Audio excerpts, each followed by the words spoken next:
In this video, I'm gonna teach you how to connect your Logitech G923 to Xbox Series X. It's a very easy process, so make sure to follow along.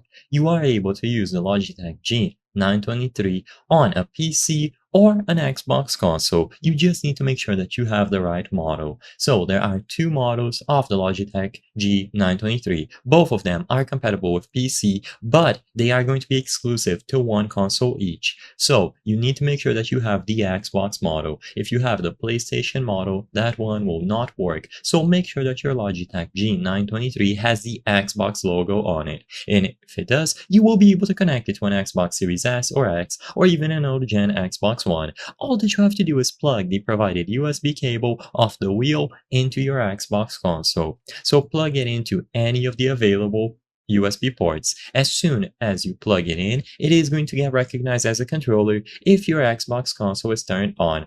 Once this happens, you can navigate around the menu using the buttons and the D-pad on the wheel, and once you get inside of a game, you will be able to drive around. So as long as you open a game that has full native steering wheel support, such as Forza Horizon 5, you will be able to go over to the settings, choose wheel as the controls that you want to use, and you will be able to customize everything like the sensitivity, force feedback, and other aspects about the Logitech G923.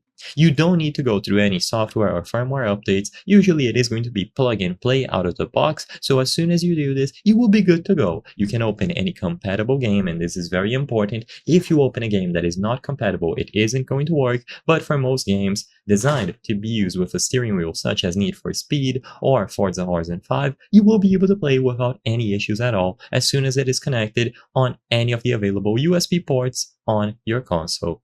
I hope I was able to help you on how to connect Logitech G923 on Xbox Series X. If this video helped you, please be sure to leave a like and subscribe for more very easy tips. Thank you for watching.